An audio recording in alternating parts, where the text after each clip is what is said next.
Thank you, Jill. So I usually speak off the cuff, but y'all, my relationship with UNCG is so deep.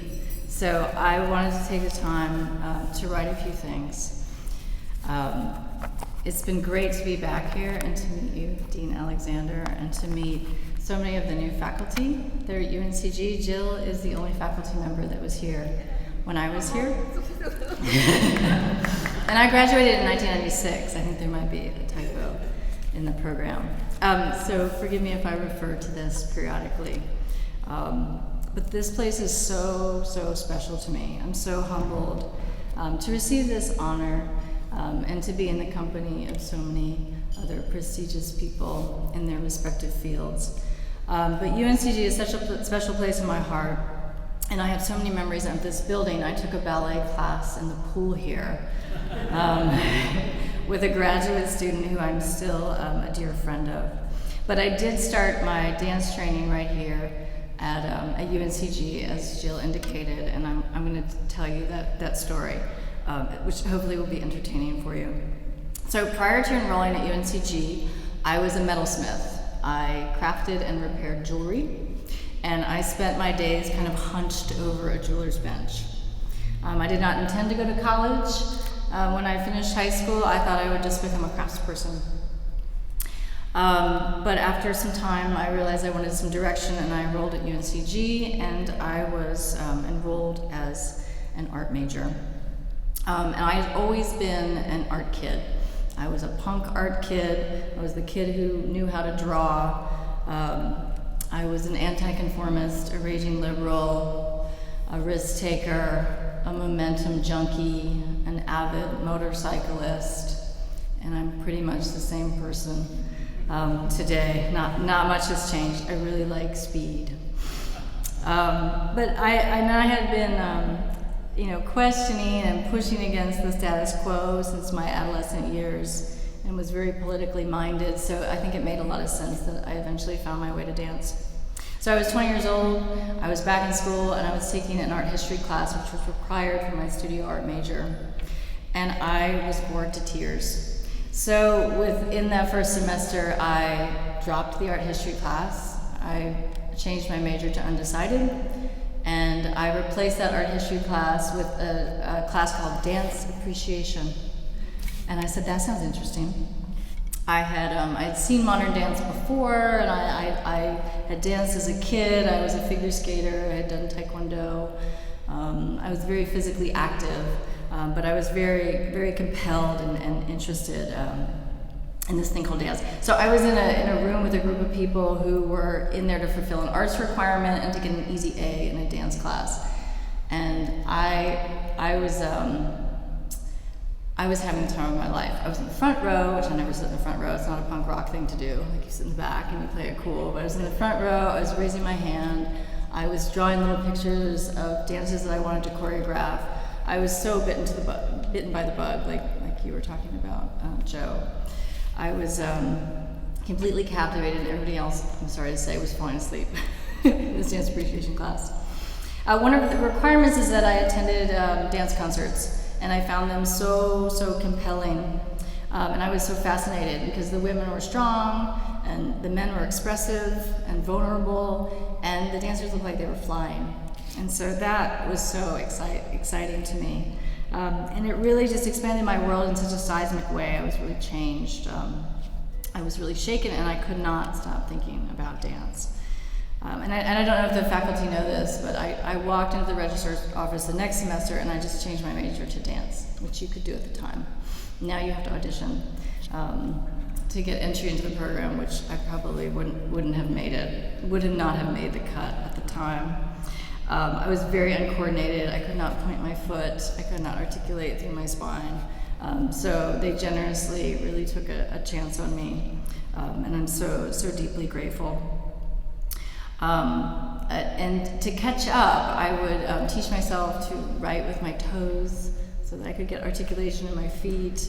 I just read and absorbed obsessively about dance, and it's really what I have been doing ever since. But learning about and training my body was a life changer. And And as a dance major, I learned how powerful the body was. I learned to listen to my gut, to trust my artistic instincts. I learned how to be healthy and how to respect the knowledge that my body possessed. As an artist, I came to see that the body was political and that it could be used as a weapon in a performance setting to draw an audience's attention to the many social justice issues that plague our society. These realizations have been the pillars of my teaching objectives. If a student comes out of my class with more confidence, more agency, empowerment, then I feel like my time with them was successful. If they can jump higher or stand on their head, that's great. But if they can walk into a room and speak their truth and channel their power, then that's dope. That's totally dope. That's really massive. You know, and if someone finds my film or watches one of my films and they're moved to take action, if they call their congressional leaders, if they attend a rally or they get more educated, then I certainly feel a sense of purpose. I think one of the things that made my time at UNCG so successful was because the department offered me so much freedom. And I think you talked about this, and independence. I was significantly influenced by my sibling, my one sibling, Kim Brittenham, who's here today, who hates it when I call her out. But she taught me how to be unapologetically powerful and fierce and confident and proud of my quirky creative sensibility. And I found this same kindred spirit in the dance department at UNCG. I found true role models who really helped me take more risks and encouraged me to follow my curiosity. They gave me training, but they also gave me space and the opportunity to experiment and to get messy, which I think is very important. I want to list some of these people out, and they're not here tonight, but Gay Cheney, Jan Van Dyke, John Gamble, Jill Green, Sharon Price, Sue Stinson, and Mitchell Four all had a lasting impact on me in my development as an artist and as a thinker. I remember in Gay Cheney's choreography class, I was so liberated in making an animal study. I still remember my crab dance. And Jan Van Dyke's choreography class gave me something to push against. I very much rejected the theme and variation exercises that we were given in my 20-year-old ego mind. I felt limiting. I made a B in my first choreography class. John Gamble was the only faculty member who would come to our parties, usually with a six-pack. And he gave us feedback tailored to our work, not the work he thought he wanted us to make, but the work we were making. And that was very influential on how I also give feedback. He was kind of a Yoda of sorts. Sharon Price, he certainly taught me how to move my spine, but he also taught me how to really listen as an improviser and to pay respects to the musicians. Jill taught me how to understand proprioception and the value of listening to my own movement experience. All of these skills and experiences have been foundational to my training and how I teach and how I operate as a filmmaker, which requires an enormous amount of listening skills. And this support and mentorship didn't end when I left here. I didn't have a lot of classes with Jan when I was a student, but when I returned to North Carolina, I realized why she was such a powerful force in the field of dance. She immediately invited me to tour with the North Carolina Dance Festival. She consistently would come to teach when I taught at the Governor's School. And she generously wrote me very humble and supportive letters when I applied to graduate school. I also find it very beautiful that I'm connected to Sue and Jill on social media, and our solidarity with wanting to change legislation to be more equitable and to be more just. I met so many people at UNCG who have really impacted me. I know I'm gushing, but y'all, it's so deep because it all kind of started here for me.